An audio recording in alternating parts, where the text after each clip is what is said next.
Welcome to the Love of the Star podcast. I am Bobby Belt, Dallas Cowboys insider for 105.3 The Fan in Dallas, joined as always by former Super Bowl winning NFL scout Bryan. He is now the co-host of the G-Bag Nation, 2 to 7 p.m. Central, Monday through Friday on 105.3 The Fan in Dallas. He is also the pre- and post-game co-host on the Dallas Cowboys radio network, which is a job he just finished up not too long ago, about an hour ago, I guess, roughly. He's finishing up covering what was a dominant 38-3 victory for your Dallas Cowboys. They bounced back in a big way against the Arizona Cardinals. So it is a post-game edition of Love of the Star. So a little bit of a mini episode before we get a chance to look at the tape and some of the details of this game. So these are just sort of our initial reactions before we get a chance to dive a little deeper and get some of the details out there. But Bryan, your biggest takeaway, your biggest overriding takeaway from this game against the Patriots? The ability for the Cowboys offense to move the ball consistently with, they down their left tackle, but got back Martin and Biotish. I think that was a huge help today. I was super, super impressed with the way the Cowboys were able to protect today. I felt like that there were going to be some struggles there with Judon, Uchi. They gave up a couple of sacks. The one that I felt like was offensive line sack was the one that Biotish couldn't get back across. They got the twist stunt on him, and they were able to the Patriots were able to get Uchi home, and he got that sack. But I was super impressed with the poise that Dak Prescott shown in this game. The receivers ran some really, really good routes, came back to the football, made a couple of contested catches, found space when they needed to find some space, made some tough plays when they had to make some tough plays. There's these games where you go in and you're like, man, the Patriots are good on defense. And I still think the Patriots are good on defense. Yeah. I just think the Cowboys are really, really good on offense. And when they really get things going, and it not always has to do with the running game, but man, I mean, when McCarthy's kind of dialing it up a little bit, it could be a lot for defense to handle. And I think the Patriots struggled with that today. Yeah, and look, I mean, this probably isn't a 38-3 game, I would guess, or it looks a little bit different, maybe not wildly so, but it looks a little bit different if Christian Gonzalez doesn't leave the game after 19 plays. I mean, when Christian Gonzalez left the game, I understand they were at the 20, they were about to score, but it was a 3-3 game when Christian Gonzalez left, and that's their best defensive player by far. He's played like it through the first several weeks of the season. He gets hurt, he goes down. I love the call from McCarthy, the confidence from Dak, the swagger from CeeDee Lamb to just say, all right, we're going straight to CD now. As soon as Christian Gonzalez goes out, we're 20 yards out. Let's take a shot to CD. And he gets the separation, scores the touchdown. This is after a week when CD said they were asking about the red zone issues, and he said, let me touch the rock and we'll get in the end zone. And so some tough talk, and he backed it up with that play there today. But in general, I think a really positive performance in all three phases: offense, defense, special teams. The biggest thing that's going to come out of this that's still a negative for a lot of people, obviously, is the red zone. The red zone, they go 1 of 4 tonight. And I saw some people thinking they went 2 of 5. So technically, I know we're dealing with technicalities, but still it's what it is the red zone is inside the 20. So being on the 20 when they scored that touchdown with CeeDee Lamb, that wasn't technically the red zone. The goal line to the 19 is technically and what so it that's is. within the red zone. So they go 1 of 4 in the red zone. Bryan, they are 7 for 19 there for this season, 4 for their last 15. And they snap a streak at the very end of the game with the touchdown by Hunter Lipke. That snapped a Sound like a good of, plan to me to kind of keep running that way, right? I don't hate it, but they snap a streak of 6 straight goal-to-go possessions without a touchdown. Yeah. Which was the longest such streak of Dak Prescott's career. So the red zone stuff, still an issue. At what point, and we asked Mike McCarthy this question on Friday on 105 through the Fan, at what point do you just because I think a lot of people feel like some of it may be a little fluky. At what point do you say this has become a trend? Because we're 3 weeks now. Oh, I think there's some trends to it right now. But I will also say that there's some things to me that are absolutely correctable about it. When you look at, to me, I think red zone offense, it's not all about deception. It's about you have to have the ability to find ways to create space when there's no space. Yeah. When it's tight, red zone is a difficult way to play, the difficult way to play offense. And there's some teams that are really, really good at it. I was driving home listening to the Kansas City Jets game tonight, and the Jets did a really good job of making Kansas City kick field goals. I think the Jets or the Chiefs were 0-4 in the red zone tonight. But to me, they found a way to win the game. There's going to be days where you're not going to be good in the red zone, and you do find a way to win a game. You do find a way.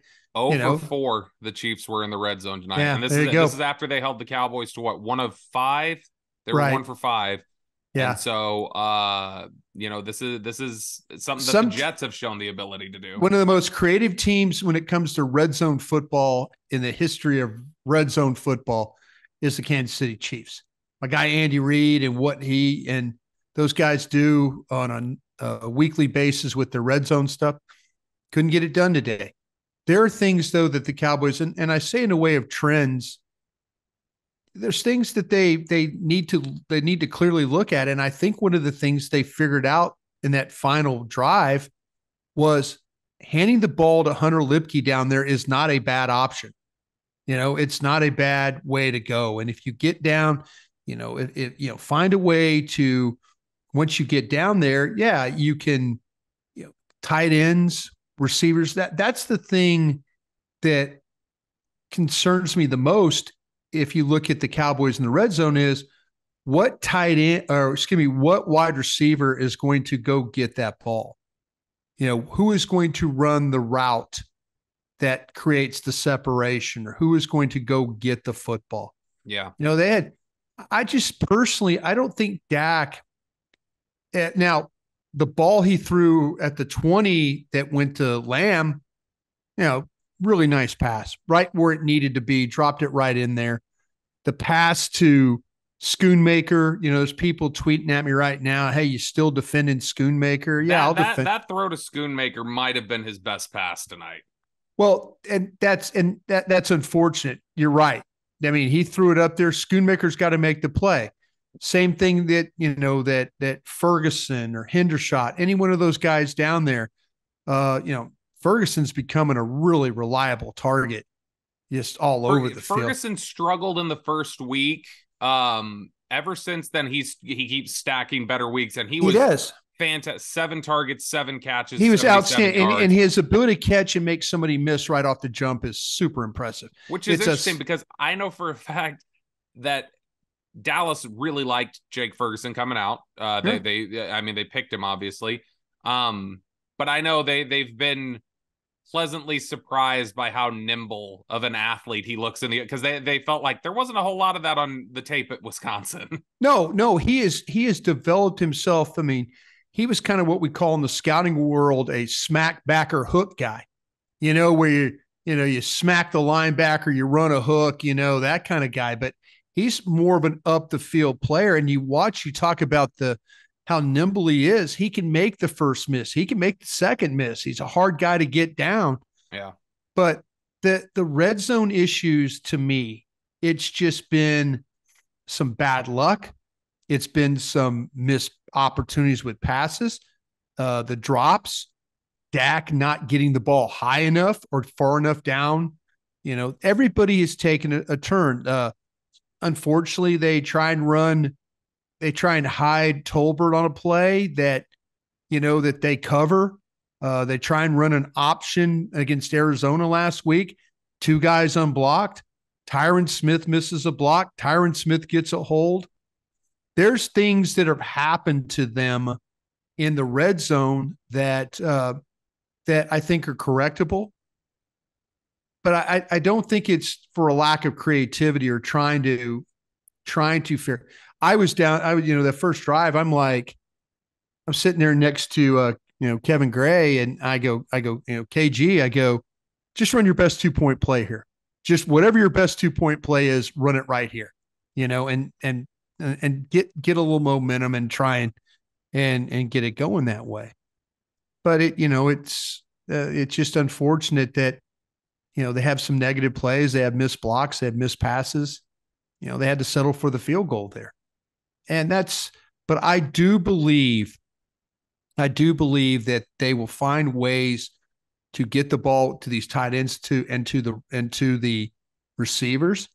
But the closer you get inside that 6-yard line, handing the ball to Hunter Lipke is not a bad thing. That no, to me, and especially with Rico Dowdle being injured with the hip now, just handing the ball.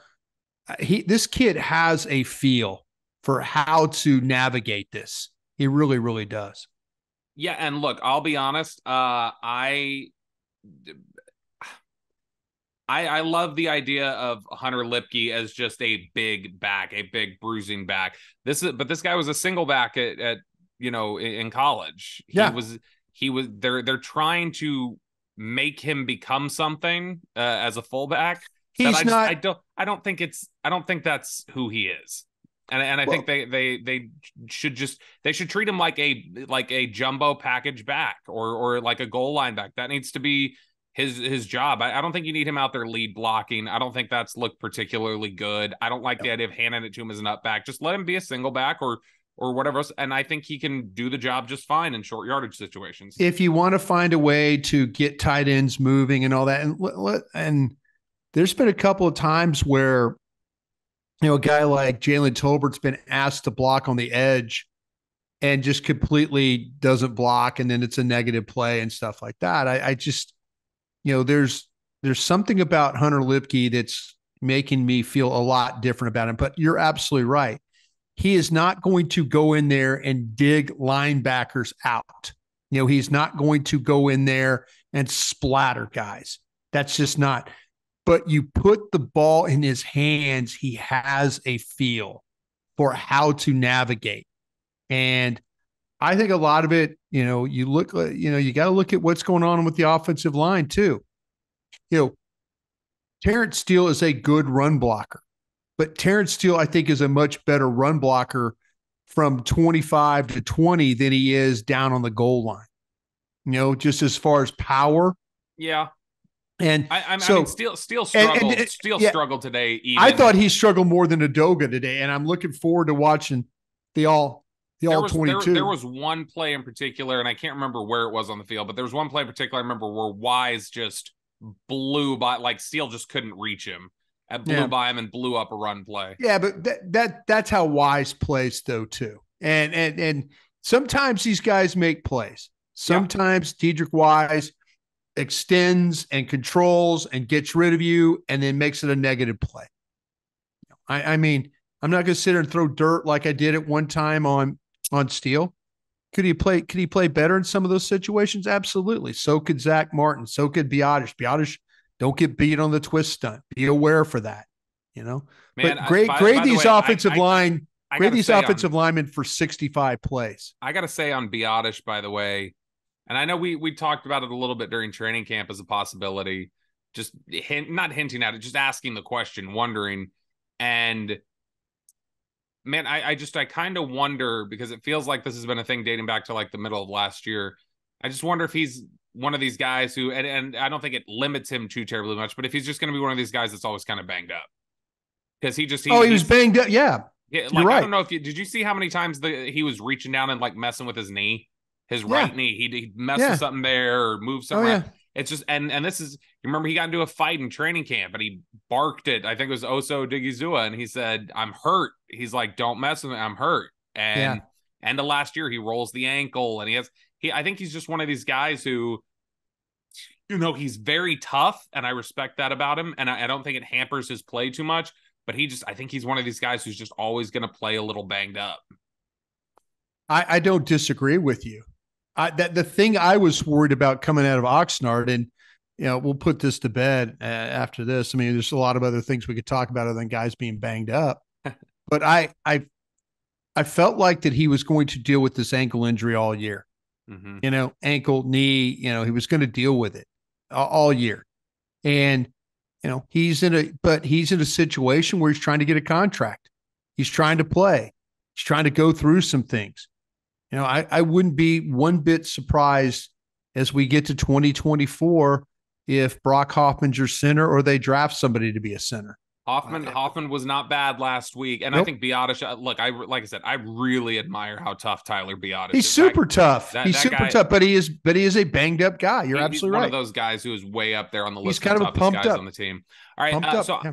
I'm just as we close up these last 5 or 10 minutes here, Bryan. I just want to kind of like run down. I'm looking through the box score. I just want to highlight a few players and just get some of your quick reaction thoughts. We've already talked about Dak Prescott. I think it's a good game for the quarterback. I think he was great the first 2 drives, and he was just solid the rest of the way. I don't think he made many mistakes. I think it was just they got what they needed on the first 2 drives. Defense took over, and then they just settled in, and they were content to. I thought he made a lot of really good throws today myself. Yeah, and I did. And there were times where he got a little bit pressured and had to slide a little bit and found guys open. Yeah, and guys did a good job getting open. A lot of that, I think, was the first 2 drives. In fact, you get through, he finishes the game 28 of 34, 261 yards. The first 2 drives, he was 10 of 12 for 122. You know what his quarterback rating is against Belichick? I'm sure it's higher than most quarterbacks. It's like a 97-1. No, it's got to be even higher than that. He was a 108.5 today. He's played 3 games. Remember, he had the game where they played in New England and the weather was crummy. Yes, he was not good that game. And he was not great that day. He's played 3 games against Belichick. And his quarterback rating is, but the last 2 times he has completely lit Belichick's defense. I will say, I think that he has struck me, and this is just my own interpretation. This is nothing I've heard or anything else. He struck me as a guy the last 2 games who, when he talks after the game, sounds like a guy who feels like I can be doing more than I'm being asked to do. And I can do more to help this team. That's just the sense I've gotten from Dak. But I think that today, these first 2 drives were Mike McCarthy saying, this is a vote of confidence in Chuma Edoga. This is a vote of confidence in the offensive line. What I regret from last week, where when they were holding up in the second half, I should have taken more shots. And it's an olive branch or a vote of confidence in the quarterback, say, hey, go out there, get us ahead. They were not trying to run the ball the first 2 drives. They were trying to get out. You're saying this coach is holding Dak back? I think the coach is prioritizing the don't turn the ball over. I think more than anything. Yeah. I think limiting turnovers and potentially limiting the impact of the quarterback to make big plays for you is preferable to him to opening up the possibility of the big plays, but also opening up the possibility of turnovers. I think he'd rather live with the limited turnovers and the limited impact over big impact, but some big turnovers. And so I think that's just how he's approaching it. But I do think that there was a vote of confidence because they definitely, I mean, Bryan, you watched the tape against the Cardinals. Yeah. The route concepts I think we saw in the first 2 drives were much more aggressive today than the ones against the Cardinals. Yep, you're right. So they definitely were now it reverted back after that. I felt like I thought the first 2 drives they got out and then they kind of played it a little bit back. But either way, I thought Dak was really good today. But I mean, I thought he was particularly good on the first 2 drives and then kind of just they were managing from there. We already talked about Jake Ferguson. I know you mentioned Tolbert. I thought Tolbert, he made a nice play on special teams, which, by the way, I'm kind of surprised that was not a flag because it looked like he left his feet and like speared him. I was kind of surprised that was, but made a tackle there. Had 4 catches in the game. Some of them were in garbage time, but I thought, showed toughness, continues to build on that. Michael Gallup had a nice. Got to block better on the edge, though, Bobby. There were a couple of times where they brought him in motion with the intent of him sealing the end man on the line, and he didn't get that job. Yeah, absolutely. Now, one of the things we heard, we talked about Lamb already. One of the things we heard from Jerry last week was he wants to take advantage of Cooks' speed in the vertical stuff. Even with the more aggressive routes, they still are not really doing much with Cooks. Not at all. No. And I think Cooks is a good player, and he's making do with what he's being given, but he's still not being asked to use his strongest asset, I don't feel like. By the way, two little nitpicky things, and then they're not even criticisms. One of them's kind of a criticism, but one, do you know how sad I was that there was a false start and we weren't able to see Brandon Aubrey try that 66-yard field goal? I was happy there was false start. I wanted to see the field goal. I want to see if he can bang 66 yards. Why? You don't want him to make it and then have McCarthy settle for 60-yard field goals all year? No, the thing I was worried about, Bobby, was you had game in hand. You were controlling the game. Yeah. I saw Alabama try a kick similar to something like that and it being a kick six. Yeah. If the ball is short and Jabril Peppers takes that ball, now what you do is you have linemen having to run 50 yards to try and cover. You got guys out there that aren't used to covering kicks. Yeah. You have tight ends that are punt guys and stuff like that. Sure. But the majority of your cover team is a holder, a kicker, and offensive lineman and a couple of wings. And one of the wings is Golston. So, but you have that defensive player out there. But if that ball all of a sudden you're in complete control of the game, you kick the ball, it's taken from Peppers, and now he's racing up the field, and you're trying to tackle him with guys who aren't accustomed to tackling. That was the biggest fear. I love the fact the kicker has done as well as he has. My fear was why do something in that game that gave New England any momentum for the second half? Yeah. I would have been interested. I really wanted to see the power. I was just interested to see. He kicks off every time out of the end zone. I know. I still want to see it, Brian. I'm a sucker. I don't know what to say. Yeah. Here's the other thing I was not crazy about. And again, it's nitpicky because I know Dowdle got hurt and everything else. Did you feel a little bit like at the end, it's like, boy, you are going to get Deuce Vaughn killed? Like it felt a little bit like you guys were running him into the teeth over and over again. Deuce Vaughn, for everybody that wants to see Deuce Vaughn is playing in these mop-up situations where nobody's blocking for him. You know, Deuce Vaughn's trying to create. I mean, it seems like every time that he's handed the ball, he's getting hit. Somebody is beating a block and is on his side of the line of scrimmage. Yep. There are no holes, no lanes, no nothing for Deuce Vaughn. Yeah. You know, and when they hand him the ball, everything's going inside, and these tackle for loss, no gain. Gain of 2, gain of 3, no gain. Tackle for loss, no gain. 2, 3. They haven't done anything to try and help Deuce Vaughn, but he's playing in these games where he's mopping up. Giants game, mopping up. They're always blocking for him. New England game in hand. Nobody's blocking for him. You know, it's tough. It's a tough way to run the ball. You know, I know there's people who are like, oh, well, just put him on the practice squad. Oh, you know, he can't do this. I'm like, fine. But, you're in a situation. We don't know how healthy Rico Dowdle might be out for the year. You know, I mean, there's been time that's kind of the MO on Rico Dowdle is that he shows you a lot of promise and he gets hurt and you never see him again. I hope I'm completely wrong about that. Pollard was talking after the game. He was asked about Dowdle and he said he talked to Dowdle and he said he thinks he'll be fine. But that's okay. Also now we'll see. Everybody tells you they're fine and then they miss 2 to 3 games. Yeah. Yeah. Oh, it's a minor hamstring injury and man, the guy's out 3 games. Yeah. There was a lot of positivity. Tyler Smith. There was a lot of positivity with Romo when he got hurt against Seattle. And then it was, he's out for 10 weeks. I saw him on the plane mixing drinks for people. I thought he was fine. Yeah. Well, no, you didn't see that because of course you're not allowed to have drinks on a team. No, you're not allowed. But he was just, Brian, he was mixing pouring Sprite. He was pouring Pepsis for people. That's what it is. So when we look at the defensive side of the ball, Brian, we'll close with this. Just some of the general takeaways there. I thought the run fits were a lot better today. Much better. Linebackers played much better. This probably first view. Damone Clark, welcome to the game. Yeah. This looked like the best game first view and looked like the best game the linebackers have played this year. So that was positive. Of course, the big thing you can't get away from talking about this game, the 2 big interceptions from Deron Bland, including the pick 6. He's so good. They got such a steal there with Bland.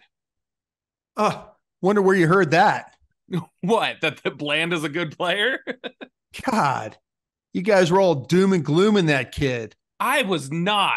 Yeah, don't Oh, look. I know I have a we beard like lost Zach Diggs. Wolchuk. We I'm not lost Diggs. Oh, I can't believe we're not going to be able to do Diggs. anything. This Diggs is kid, oh God, what are we going to do? Diggs is great, and Bland is That was great. my Al Davis crying right there, is It what that was. was. Everybody loved your Al Davis impression on the last episode, by the Oh, way. the Raiders. It was tough. It's just tough. We beat the Patriots. We had them beaten that Tuck game. Damn officials. Bunch of bastards stole the game from me. it's Never the it's same. Tuck game. Gosh, what were we doing? that Tuck game sent Al Davis on a run of about 12 straight draft picks of just like, does that guy run 4-2? Okay, pick him. No, that's Like, how Davis always drafts. he just went 4-2. Sure, I'll Yeah. take him. I don't know if But he can play. you mentioned about Bland, and don't worry about Bland. No, he's Seriously, I mean, fantastic. this kid is super tough. He's super dependable. Really smart. He preps. He's smart. He'll tackle. He reads the ball well. He's going to finish tackling. He's going to hit you. He's going to do things to help you win games. Is he going to give up an occasional play? Sure. Show me a corner that doesn't. Just don't give up a huge play, but show me a corner that doesn't give up plays. But his ability to make plays as that taking the receiver across the field, knocking a ball down. That's what this kid is. Yeah. That's what this kid is. Losing Diggs hurts. But you know what? DaRon Bland, I know he's starting for you. He's a nickel guy. He's starting for you right now. DaRon Bland, even if Diggs was playing, he would start on a lot of teams as an outside corner. Yes. As an outside corner. Mm-hmm. There's teams, I always say this. There are teams in the Pac-12 where this kid would school at Fresno that missed him. That kid should have been playing at Washington or UCLA or USC or one of those, Stanford, one of those places. But he went to Fresno. Those kids at Fresno, the Valley, they're tough, they're dependable. They're just they work super hard at their craft. Don't worry about DaRon Bland; he'll be fine. Now we'll need to get a look at like we always say, need to look at the tape specifically for this position though. The defensive in about 7 tackles, hours. Yeah, we'll look at the tape. The offensive offensive line. I feel like offensive line, corner, defensive tackles. Those are like a lot of the times the ones where you really need to go look at it and see what they were doing on a snap by snap basis. But did you say defensive tackle? Yeah, defensive tackle. Okay. Yeah, so for me, I feel like I'll need to confirm, but I felt like first view, and I felt like Jonathan Hankins was really good, and I felt like this was Mazi Smith's most like I think you saw the traits more on display in this game than you have in any of the others with Mazi. Mazi Smith is getting better every week, despite what everybody in Cowboy Nation. I encourage people, and I said on the post-game show, and I know it's not cheap. Go to NFL.com. Go and sign up for all 22. Not only can you learn about your team, you can learn about other teams. You can watch the Eagles play. You can watch the Jets play. Or you could get an opinion about. I had people call in today. I had a guy call in. He just hates Dak. The post game, he's blaming Dak for the red zone problems. And I'm like, do you watch the all 22? No, I don't know. I'm like, well, what do you when you see the all 22, you can kind of watch. Oh, what? Tyron Smith's not good here. Oh, wait, Steele's not good here. Wait, what route CD running here? Yeah. Why did Mike call that play? Why? You could learn something. You don't have to be a former scout. You can see it. You can see it right in front of you a lot of times. You can really learn what's going on, and you can pick it up. And then you have a really good opinion, like, okay, these are the red zone problems. But I think that Mazi Smith is one of those guys. I know he played limited snaps last week, but he was getting better. He's getting better every game. And I'm not sitting here and trying to cheerlead for the scouting department. I'm not. But Mazi Smith is not a bust. And you folks out there that call him a bust, just encourage you, go look at the all 22 if you can. I know it's not cheap for NFL.com, but it's worth your trouble. Yeah, we're finding, for the comparisons of Taco Charlton and Tristan Hill, we never saw, I don't feel like with either of those guys, 4 consecutive weeks of growth. Mozzie is consistently, it's good day on top of good day. Is he leaps and bounds there? No, but I mean, at this current rate, by the end of the year, you're talking about a probably a genuine impact player, not a top tier player necessarily, but Hey, the traits are all there. And I saw he was spending a lot of time today after, like, before the game. He was spending a lot of time with Ad and Dirty, and was they were working on a lot of different things, and we're talking through a lot of different points. He's still very young and he's still growing in the position. But you're just encouraged by, I think, some of the natural progression there. All right, that does it for us here today on the Love of the Star podcast, our little mini episode, our instant reaction thoughts. We will take a look at the tape and get some thoughts on that. And we'll also take a look at the tape of the San Francisco 49ers, who won again today and continue to be on a roll. This is going to be the measuring stick game. This might be the biggest game of the year in terms of the regular season for the Cowboys. This is the one that they are all going to be invested in. Jerry Jones talked about it tonight. Several players talked about the importance of San Francisco. We know this is the team that they feel they need to measure themselves against. So big week ahead. For Bryan Broaddus, I'm Bobby Belt. We will talk to you guys again later.